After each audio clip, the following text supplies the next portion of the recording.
Hi, I'm Maggie. And I'm Nicole. Welcome to the DAC Dyslexia and Coffee podcast. We are so happy you could join us. We're both moms and dyslexia interventionists who want to talk about our students and children. What dyslexia is, how it affects our kids, strategies to help, and topics related to other learning disabilities will also be covered in this podcast. Parents are not alone, and we want to give voice to the concerns and struggles we are all having. This is a safe place to learn more about how we help our children grow and succeed in school and the world. Grab a cup of coffee and enjoy the conversation. Hi, everybody. So we're going to start, like we do every time, with the concept of the week. So concept of the week is our opportunity as practitioners to kind of pull back the curtain a little bit and let our listeners into an intervention session. So we like to teach about things that we would be teaching to either our students or to our parents. So today's concept of the week is actually two. So the first one is intellectual disability. So an intellectual disability is a significant limitation in both intellectual functioning, like reasoning, learning, problem solving, and adaptive behavior. So everyday social and practical skills. The onset of an intellectual disability must begin in childhood, so before the age of 13. Some examples, communication, self-care, social skills. A developmental disability, on the other hand, is a little bit different than that. A developmental disability also does begin during development before the age of 22 and causes significant limitations in one or more life activities. So this could include an intellectual disability, but also other conditions. So something more physical in nature, where the primary presenting problem is something more physical, would be a developmental disability, but it would not be an intellectual disability.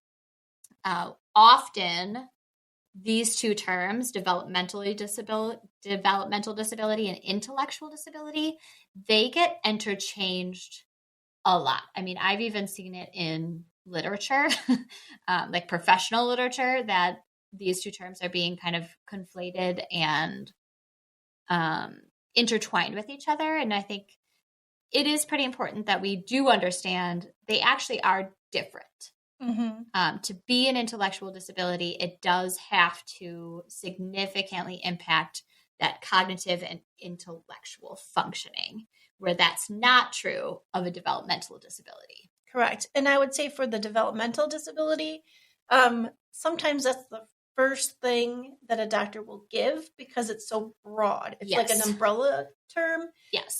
When they don't know if there's a genetic component or if there's another thing that they can't test yet for. It's kind of like, right, in geometry, right? All squares are rectangles, but not all rectangles are squares. If you do have an intellectual disability, that falls under the category of developmental disability. Correct. But not the other way around. Nicole looked real scared when I went towards geometry. She was like, it's math. No, math. Oh my goodness.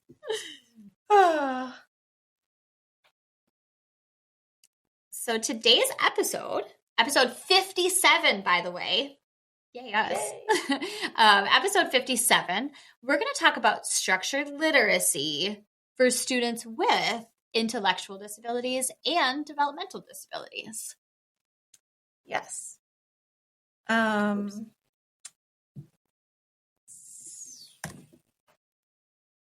So we're excited for this topic because this is a bit specific. Right. Intellectual disabilities and developmental disabilities often require us to think very differently about who's in front of us and how we're going to approach literacy for this student. It is the belief and mission and values of Dyslexia Achievement Center that all individuals have the right to be able to gain literacy. Mhm. And if that means we have to approach things very differently, then yeah, we do have to think very differently. Historically, this has been a real issue for people with intellectual disabilities and developmental disabilities. In kind of broader historical context, many people with those diagnoses are dismissed as not being able to learn, and therefore not being able to read.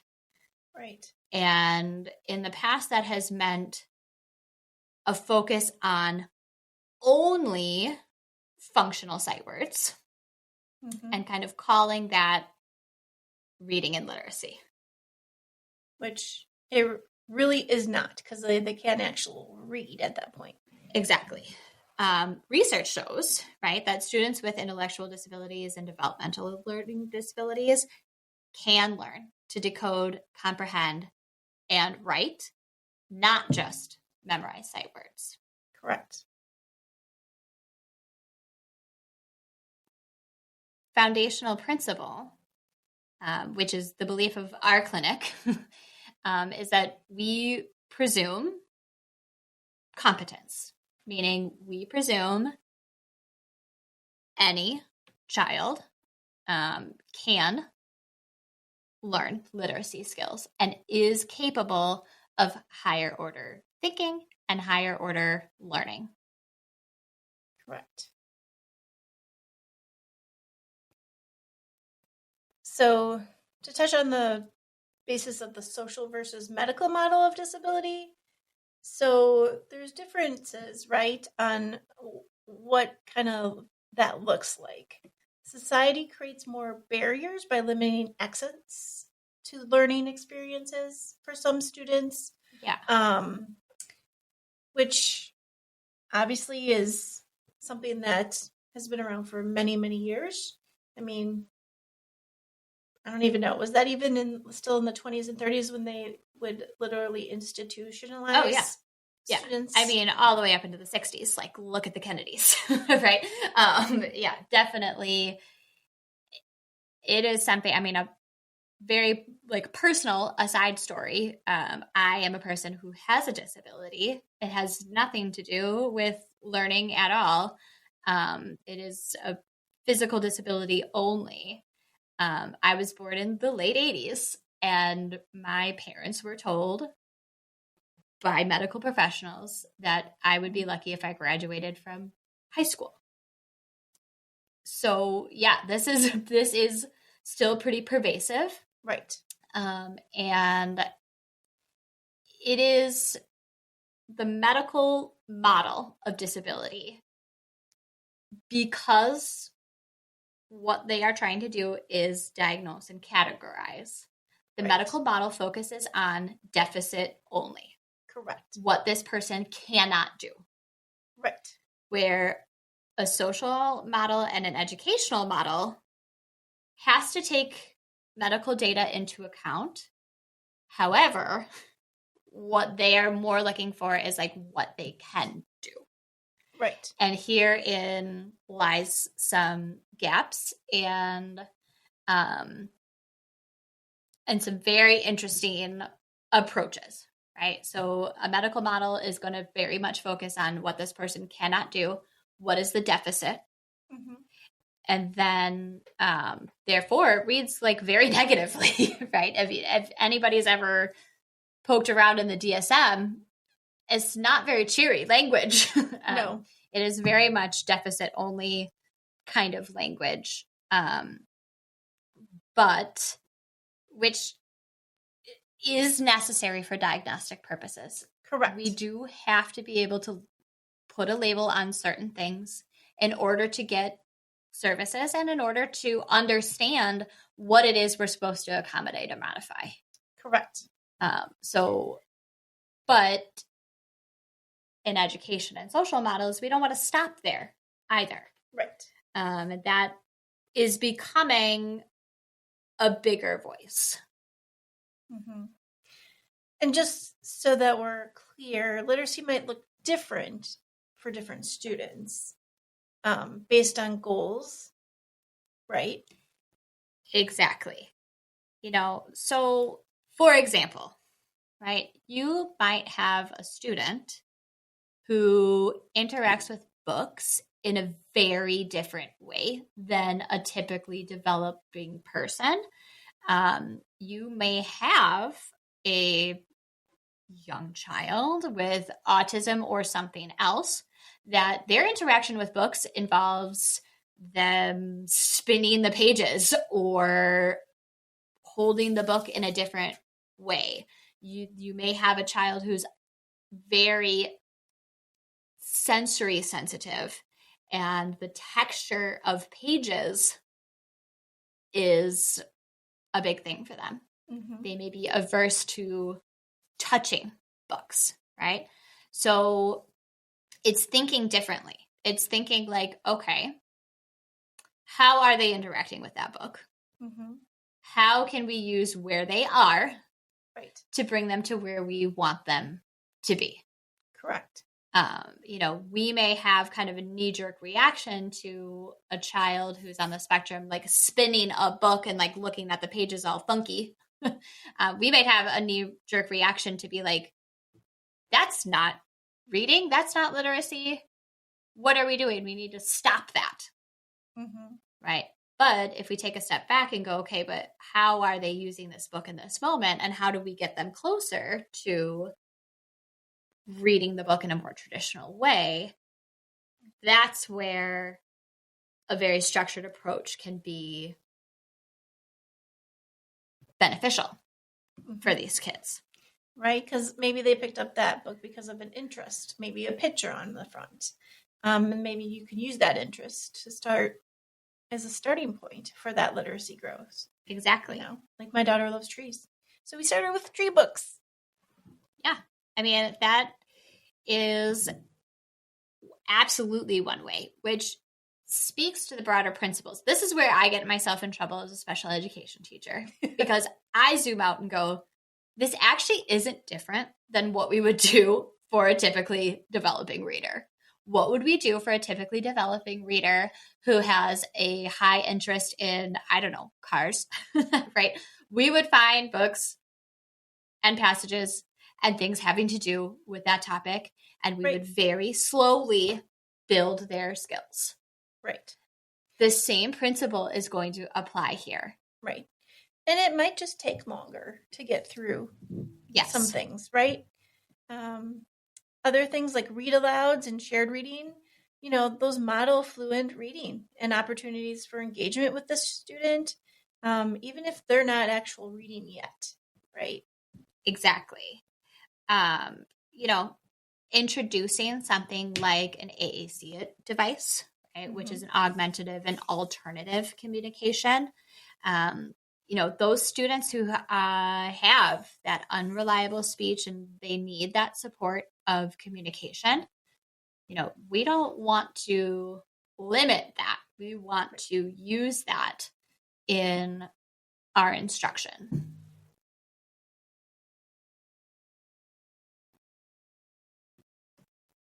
One of the pieces that often is skipped or missed, and again, no surprise to me here, given our balanced literacy history, right?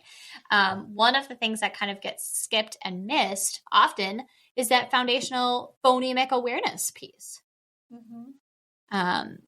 Understanding that words are made up of individual sounds and phonemes, that is really important to all readers. And there's a lot of ways that we could modify that kind of activity for someone with an intellectual or developmental disability.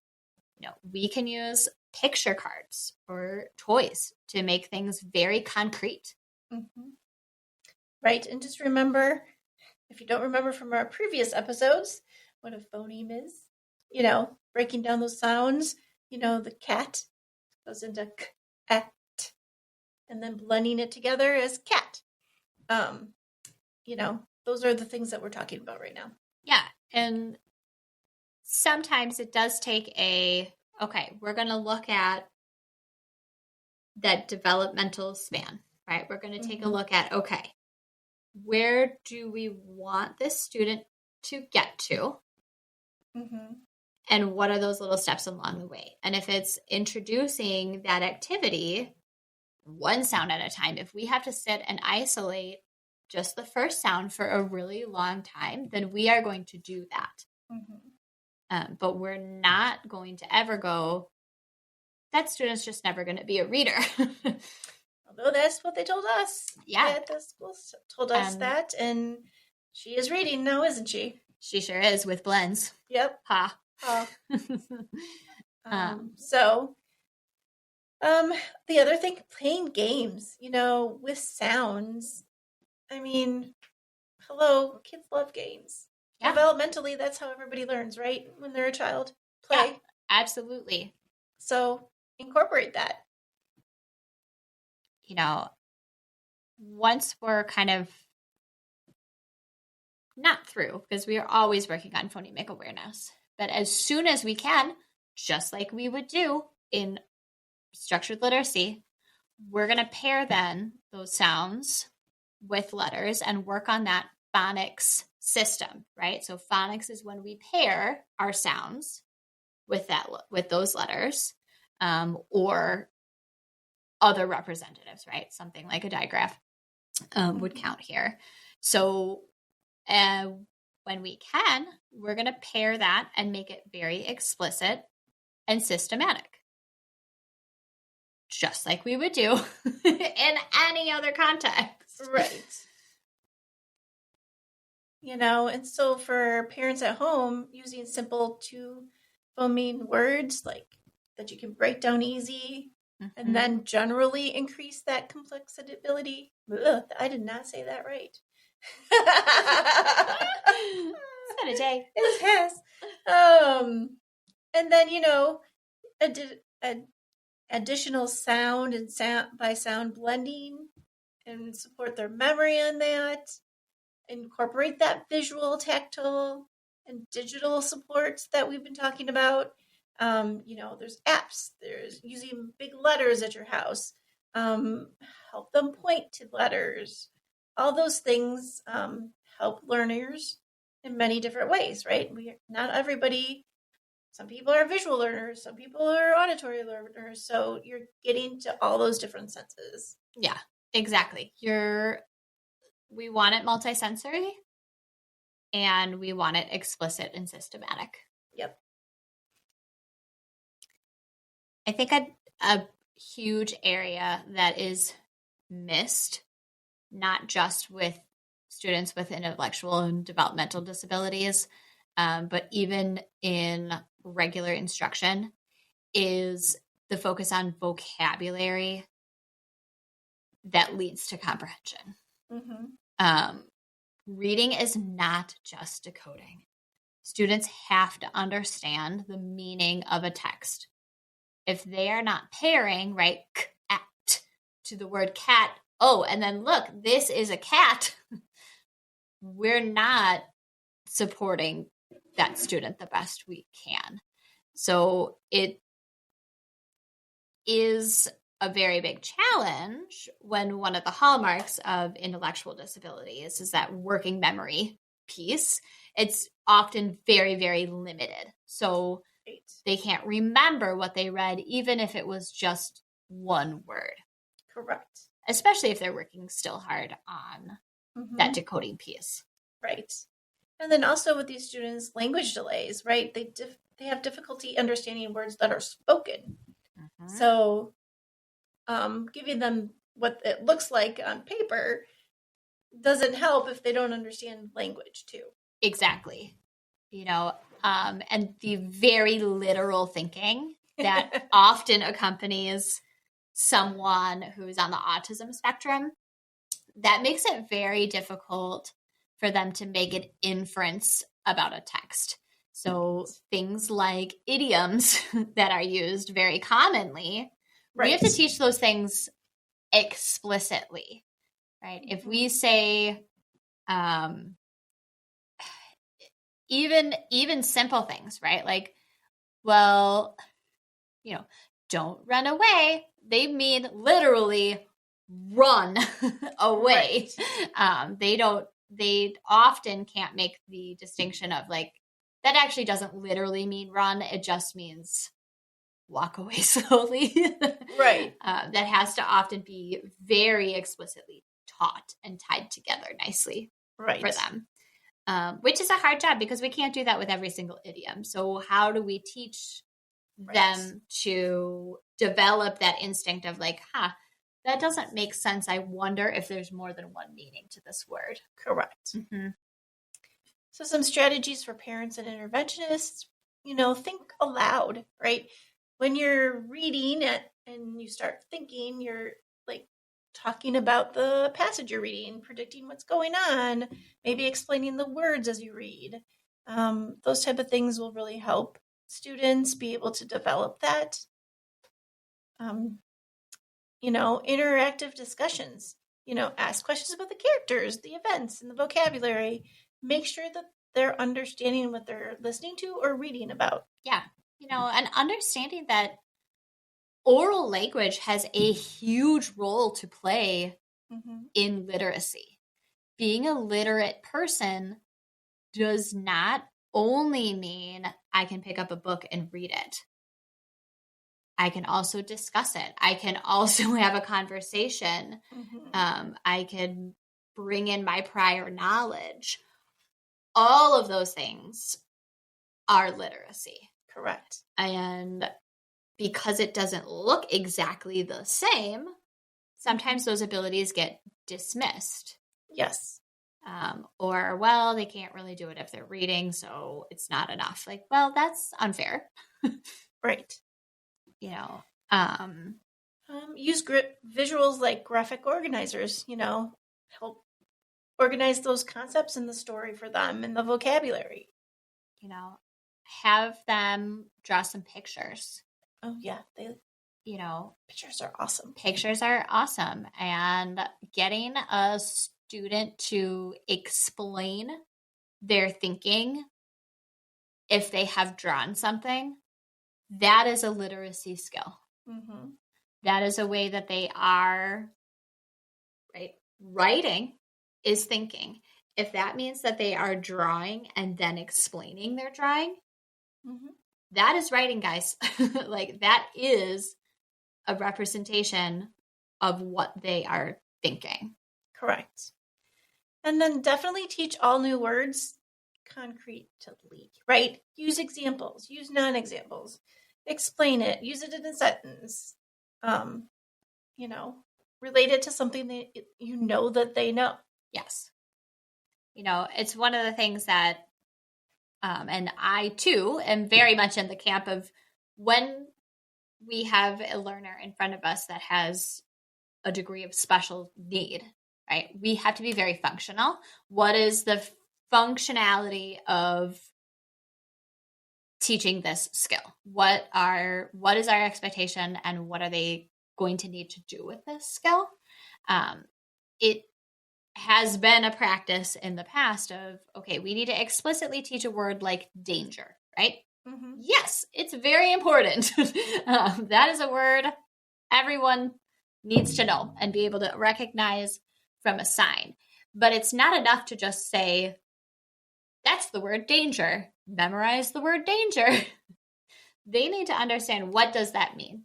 Right. What is danger? It means don't touch that, right. Or don't go there, or avoid that area. Yep. But, if you don't teach them that meaning behind that word, it's just another thing to look at. They're not going to stop. They're not going to avoid whatever that danger is. And they really need to use that word as well. Right. It's got to be part of something, their spoken and or written vocabulary, if that is accessible to that student. Correct. Yeah.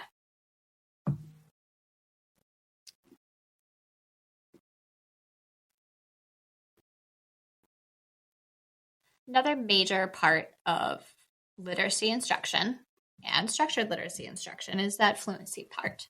Right? So fluency is being able to read with automatic word recognition, the proper pace, expression, and stamina.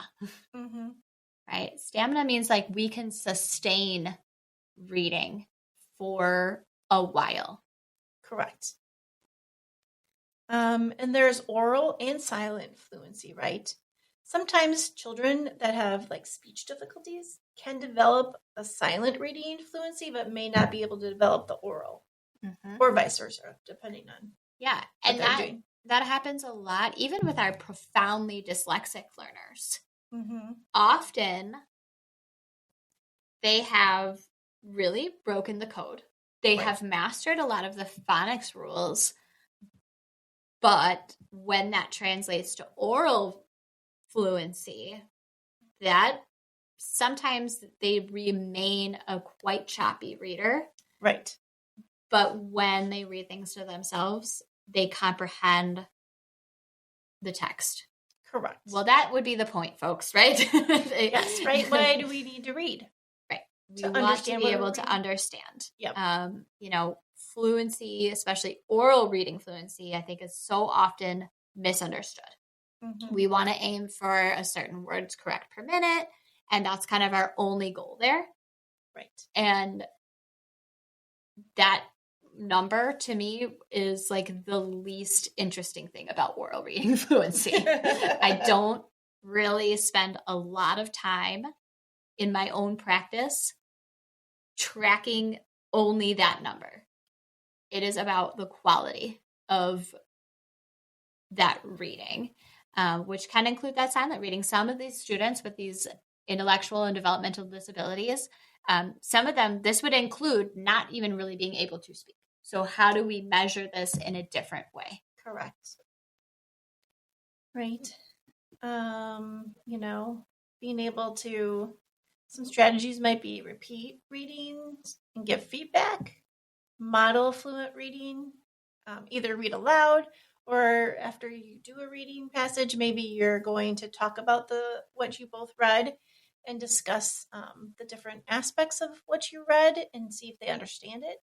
And then, there's text-to-speech tools. So when the text gets too difficult, maybe they can use that to help them kind of get through some of those words that they cannot get through. Yeah. There is, if we really zoom out here, right, what are we looking for? My lens as a practitioner and as a parent, I'm always looking for, what do I want this student in front of me to be able to do? And if we're not including that student in that discussion, this is a real problem. Right. That is another thing faced often by students with intellectual disabilities and developmental disabilities. Everybody's making all these decisions for them all day, every day. And we don't often stop and go, okay, but what is this student thinking and feeling?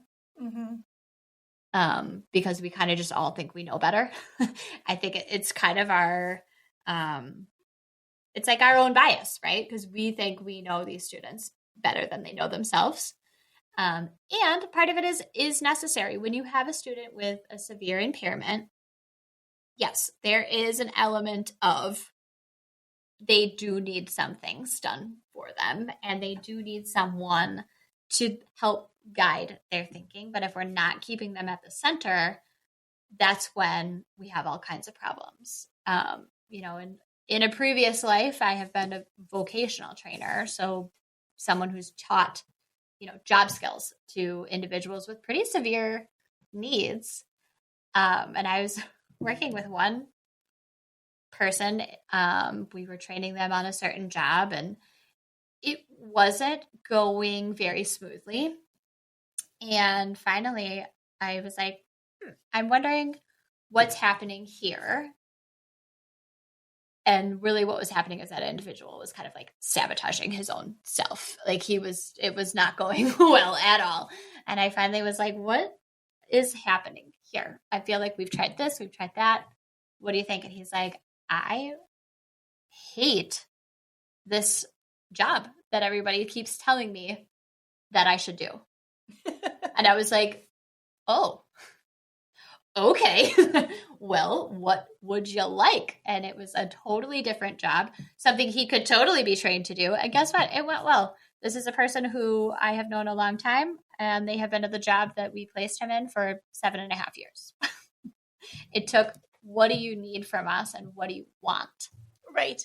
And that's kind of one of, the goals of why we talked about goals with the student and with the parent and with the whole team sometimes, because we need to get to that.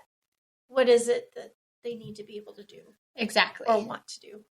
And just being creative, right? Structured literacy, I think it's a bad reputation for being, because it's in the name, structured, for being rigid, right? Structured does not mean rigid. It means exactly that. It means that it's structured and systematic. It does not mean that we get stuck in our own thinking and refuse to accept other forms of literacy. I think it could be quite rewarding and really fun to work with students with some more severe disabilities. I've had the privilege of doing that a lot over the course of my career. And it is taking a step back and having a more creative lens. What is the purpose of this kind of instruction? Right.